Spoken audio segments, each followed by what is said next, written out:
Prudent Money with Bob Brooks is sponsored by the Prudent Money Foundation on 91.3. So what are the barriers of entry to electric vehicles? Today we're going to take a look. Stay tuned to the special Car Corner edition of Prudent Money.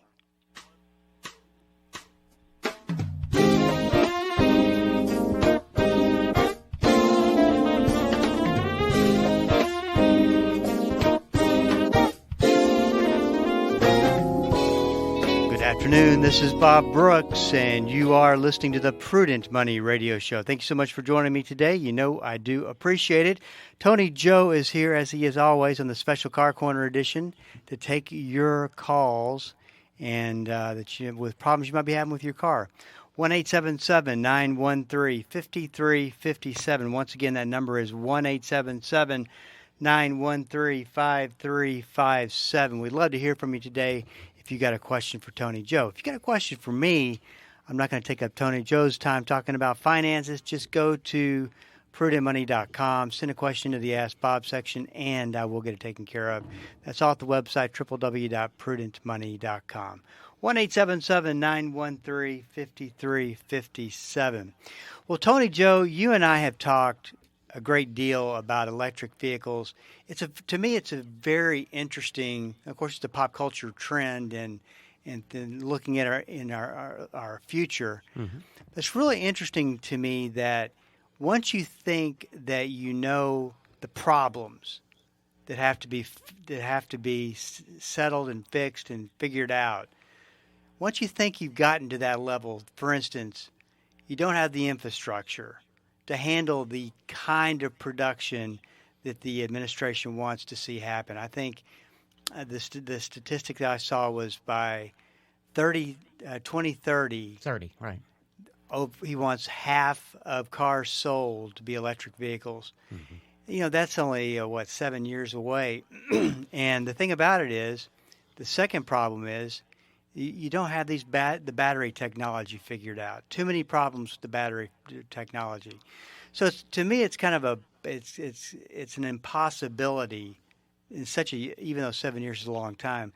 But now, reading reports from the firefighter's angle, because the third problem with them is they catch on fire. So very easily. But what's interesting, you and I were talking before the program. Firefighters are reporting back that the fire is so intense they don't really know what to do, and that's a problem. In some cases, yeah, that's right. First of all, let me start off by saying barriers of entry into the EV market. Bob, let me compliment you on being a wordsmith. I like that. You are a wordsmith. You think? My friend, yes. Anyway. I never would have thought that. Let me do this. We heard a report which kind of can frame up. We'll start with the fires. Okay. The lithium batteries, I'm not sure. I'm pretty sure it's for the safety concern, but they're not allowed to be hauled on. They don't put them in airplanes. They don't transport them by plane ever. Right. And that's because of the dangerous nature of these things. Now, I do know that some of the airlines use lithium ions in some of their devices as part of the plane's operation, but they're not allowed to haul them, okay? They're not allowed to transport them. And the reason is because they're so hazardous and can catch on fire, overheat, and when they do overheat, start to burn, they become a really, really dangerous, hot chemical fire, which is somewhat difficult to extinguish. Now, just from my memory, I remember not too long ago, we reported on this. There was a EV fire in Philadelphia, in the city. And one of the firemen commented that normally a car fire, as a general rule, takes about 600 gallons to extinguish. The EV that was on fire in this case took 12,000 gallons to extinguish. And, by the way, it damaged the pavement underneath. So there's money there. What I'm trying to say is, yeah, it burns hot, and then not only is the car destroyed, but now the road has to be repaired because it burns so hot it just melts everything that it's sitting on. So they're expensive in that respect, Bob. Right. I mean, it's right. expensive to have that much water and that much time, man hours, and then ruining the pavement. And I know people are going to say, well, he doesn't like EVs. Well, that's not the point. We're trying to point out all the pros and cons to having or going electric. Yeah, I mean, and you're not even, when we say the word infrastructure, we're only scratching the surface of just major problems that need to be overcome and inconveniences.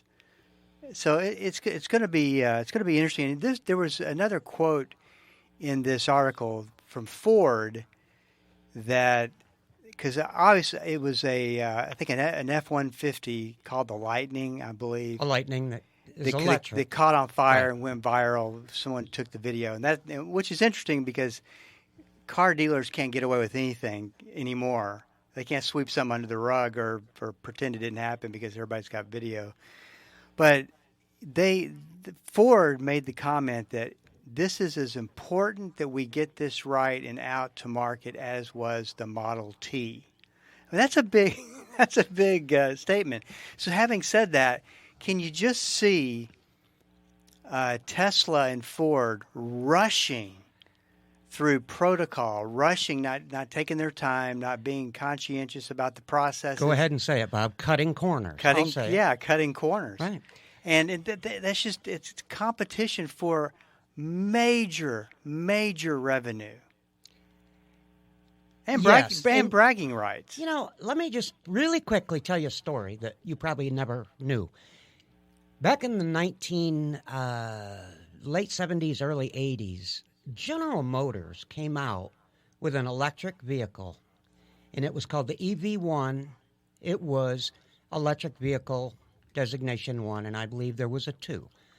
Now, a lot of people don't know this, but that car was great. It was a plug-in, okay? It was an electric car. Now, as time went on, people wanted them, more and more demand for them, and people that owned them loved them. Then the day came, GM pulled them all off the market and wanted to buy all the cars back from all the owners.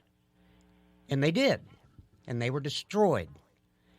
Perfectly good cars. They were destroyed. When you look into that story, you find out, Bob, that the EV was a good car. It was dependable. It worked good. The research and development was great. It served its purpose, and the public liked them. So why did they take them away and destroy them? Well, apparently it turns out it's a little known reported fact, but some of the people were coming up with radiation burns around their ankles, around their legs. Oh, my gosh. From electromagnetic radiation from having this electric vehicle operate the way it did. So what I'm saying is you're bringing up a really good point, and I just wanted to tell that story because it reminds me of they thought it was a great car. The public loved it. Everything seemed to be good. They were ordering more and more. People were trying to lease them and trying to buy them, and they would order them, and they'd wait a year to get them. Apparently, they discovered a problem, and there wasn't much that could be done about it at that time, technology being what it was. So they pulled them all off the market, and that's what happened with the EV1. They were all crushed. So these are the kind of things that could show up. Now, I'm not saying this exact thing. I'm sure they knew about this EV1, and now they've, I don't know, they've apparently done something to block radiation. I would hope that we wouldn't have that problem. But what other problems are going to rear their ugly heads, Well, what's interesting, and this is the first I've heard of, I would have just assumed that a fire's fire, put the fire out. And, just think about the liability of any of these car companies, that a fire gets out of control and maybe takes the life of an innocent bystander or it blew up, and a lawsuit would be very easy to file. in that situation. And a good example of that, do you remember we were talking last summer, maybe I can't remember when, but remember the cars that burned up on that ship? That was coming over? That wasn't just cars. That was Ferraris and Right. Porsches and High-end cars, and it just took one fire, and everything caught on fire, and the whole ship, everything went down.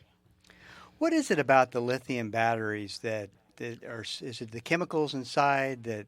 It is the chemical reaction with oxygen that causes once it leaks. Once it gets, once or it is starts. something caused it to leak. Right. Oxygen is a catalyst, and oxygen can make something better. In this case, if it's a fire, it makes it better. Okay, so let me leave you with that. It's a catalyst, and when the chemical reaction is introduced to oxygen, it gets out of control fast, burns really hot, and it's a scary, scary chemical to have a fire with, because there are cases where your only choice is to let it burn out. Yeah. So your estimation, given what you know, is there the possibility of a non-lithium battery coming into the marketplace that is the new technology that replaces without the problems? Well, Tesla is working on one, so I've heard. It's a solid-state battery of some kind that is supposed to be the new up-and-coming thing, but I do not know if it is how far the progress is being made or what it's made of. I really don't know. I've just heard rumors about it, so I can't say one way or the other for sure. I'll tell you that the whatever company comes out with the fix for the battery is going to be just make some crazy profits and revenues. Well, that's what I mean. I don't know if there is a fix for that, but battery technology in general has to progress. 1-877-913-5357. This is Bob Brooks. Stick around. We'll be right back. The Word for Today is excited to announce the new official online home for the ministry of Pastor Chuck Smith and Kay Smith, pastorchuck.org. At pastorchuck.org, you'll have instant access to thousands of hours of verse-by-verse teaching by Pastor Chuck Smith from Genesis through Revelation, and full access to special messages on subjects such as prophecy and much, much more. Also at pastorchuck.org, a full library of great teachings by Kay Smith, and a section where you can read some of Pastor Chuck's books online, all free of charge. So visit the new official online home of the Word for Today and the ministry of Pastor Chuck and Kay Smith, pastorchuck.org. Judas was the most infamous traitor of all time. But his betrayal of Jesus was not a shock. In fact, it was part of God's sovereign plan. Does that surprise you? Monday on Focal Point, Pastor Mike Fabarez continues an in-depth 6-part study in Acts chapter 1 and explains why betrayals are hurtful but should be expected. That's Monday on Focal Point. Focal Point, weekday mornings at 8:30, here on Bible School Radio, KDKR. In Revelation, the Lord Jesus rebukes the church at Laodicea, revealing that despite their wealth, they're in spiritual poverty. So here's the question. What's your true spiritual condition? I'm John Monroe, and Monday on The Verdict, we'll see how the Word of God exposes the truth and keeps us from being self-deceived. Monday on The Verdict. The Verdict, weekday mornings at 10:30, here on Bible School Radio, KDKR. Welcome back. This is Bob Brooks, and you are listening to this special Car Corner edition of Prudent Money. 1-877-913-5357 is the number to call. You know, Tony Joe, last week we talked a little bit about driving habits and how that can affect your pocketbook. Were we specifically talking about your driving? we weren't. habit? No, we're 'Cause talking. that would have been a good show. No, we're talking about What not to do. when you take the Ferrari out of your garage and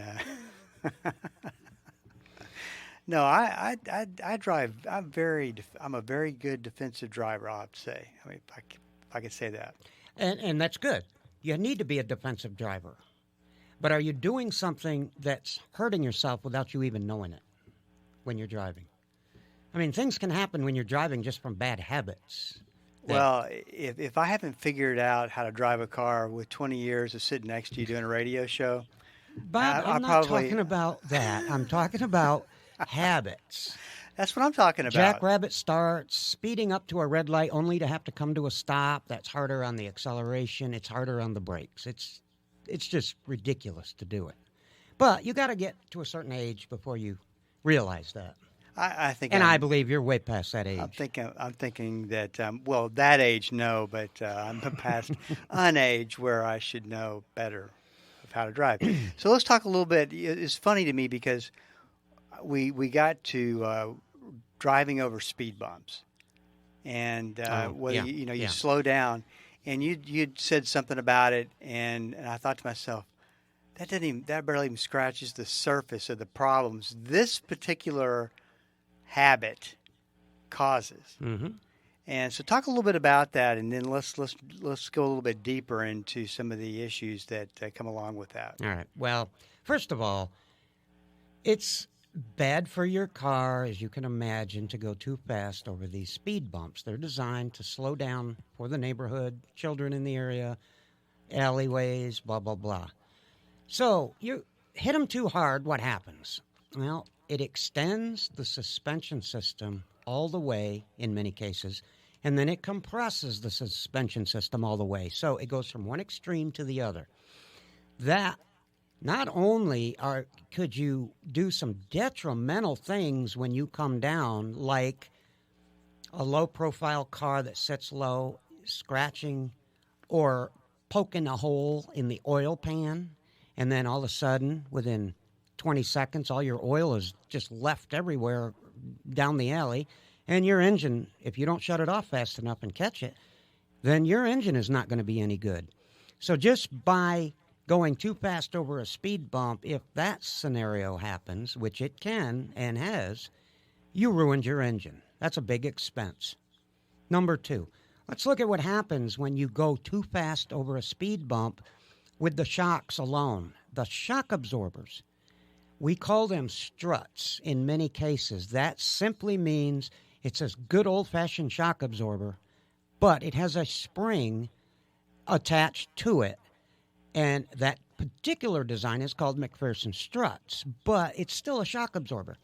So when you go over a speed bump too fast, the front end tends to go up in the air, extending those shocks all the way as far as they will extend. Then when you come down, gravity pulls you down in within seconds.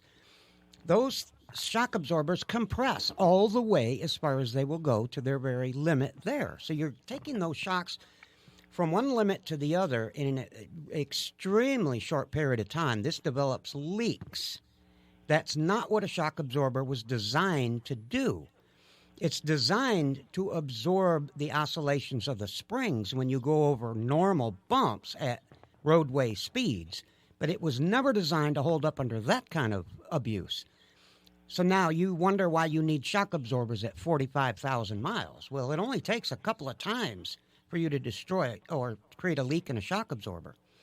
So that's the second thing that can happen. Number three, everything on the suspension system that gets hit like that extreme up and down motion causes wear. Let's just take, for instance, the simplest thing under there, the ball joints. The ball joints take that hard hit, and they absorb most of the shock as step one in what happens when you do this. Once that happens, they're going to wear, and they're going to wear in a funny manner. If they keep wearing in that funny manner and you make a habit of this, you're going to wear the inside of that ball joint to the point where now there's play in the ball joint, excessive play. And if you're not aware, or the mechanic doesn't catch it, or you don't notice it and it goes undetected for years, an excessive ball joint play can result in a breakage. That's when you see like a car, Bob, on the side of the road with one whole corner of the vehicle down. And you go, wow, what happened to that car? Well, it broke a ball joint. That's exactly what happened. So These things can cost an awful lot of money, and it's just cheaper to slow down and realize your car was never designed to go over speed bumps at 30 miles an hour. So let me ask you a question, and if you mention this, just say, Bob already talked about this. I Okay. checked out there for just a couple of seconds. Okay. What, an alignment problem, how hard do you have to hit a speed bump, or how fast to really mess up your alignment enough to take Yeah. it in and get it realigned? That's a good question because I didn't think of that. That is another reason. Even hitting a speed bump at a certain funny angle, as in you're going to hit the driver's side wheel first. So say you're not straightly aligned with the speed bump. If you go over a speed bump, let's say you've rounded a corner, made a left-hand turn, and there's a speed bump, and you're not fully straightened out yet, and you hit that speed bump with the left front wheel or the driver's front wheel first. And if you're going to continue to do this and make a habit of it, you can actually put that vehicle, you can knock it out of alignment. It does not take a lot. And if you, of course, if you knock it out of alignment, you're going to have front end problems. It's going to wear the tires, going to cost you money. It's also going to get worse fuel economy. People don't realize that, but when the tires are not aligned, one tire is fighting the other, and the car is driving harder to overcome that friction, and it's going to cost you more money in fuel, which is not getting any cheaper right now. So when fuel goes up, tires go up, any petroleum product goes up. So you're going to wear out tires, you're going to have to buy tires, you're using more fuel. It's just a compound money, exponentially, things just pile up. So Yeah. you're just going to spend money. Why not just slow down, go over the bumps like normal? You know what's interesting, and I've discovered this the hard way with leasing a car. Mhm. If you have to replace the tires, you've got to replace the tires with the same type of tires that came on because you're bringing Right. the car back. Mhm. And I was sticker shocked at these are my two options. Don't tell me. Run flats? Yeah, run Yeah. flats, Mhm. and which I would have never picked. And it was just, Common thing, yeah. just ridiculous. Yep, run flats. You got to put them back on there, and man, they are expensive. Yeah, so before you buy a car, check a couple things like that, and also check. One other thing I ran into is that the tires. I don't know if I'm saying this right, are offset. So the front end tires are smaller than the back end tires. Well, yeah, that So you can can't, be, but you on can't some- rotate. Right. You can't rotate them. You have Yeah. to change. On some vehicles, that's true. The other thing is there are unidirectional tires that can't be rotated. That means there's an arrow pointing in the direction that they Never heard of spin. that. So you can't, you've got to be careful what you're doing. But yeah, I know, Bob, that's the thing. And people don't realize that when oil goes up, everything made from oil goes up. So keep that in mind. That you talk about inflation, and I know that's your business, Bob, but when petroleum goes up, everything made from petroleum goes up.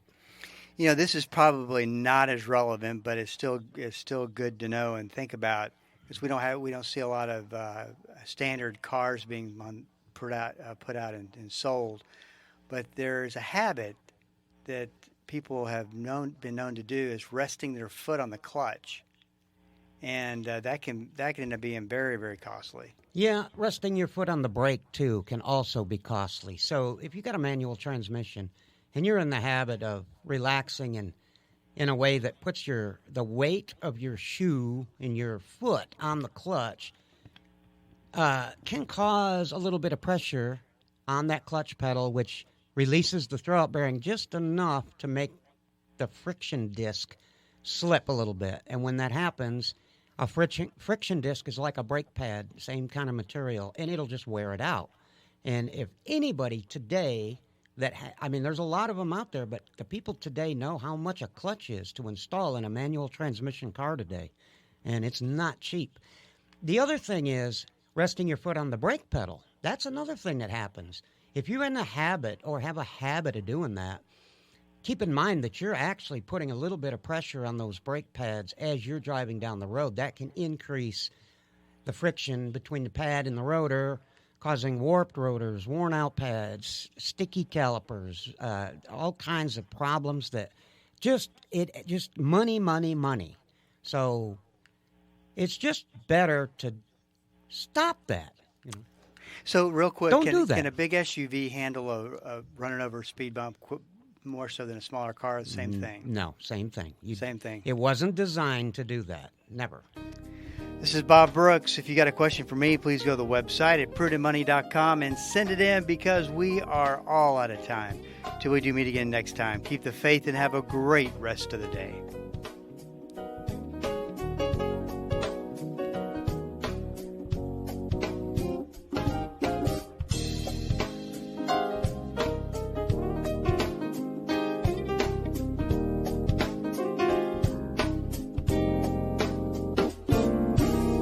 That's all the time we have for today. Questions or comments for Bob, or to find out more great information like what you've just heard, visit www.prudentmoney.com. Be sure to join Bob Brooks again for the next edition of Prudent Money.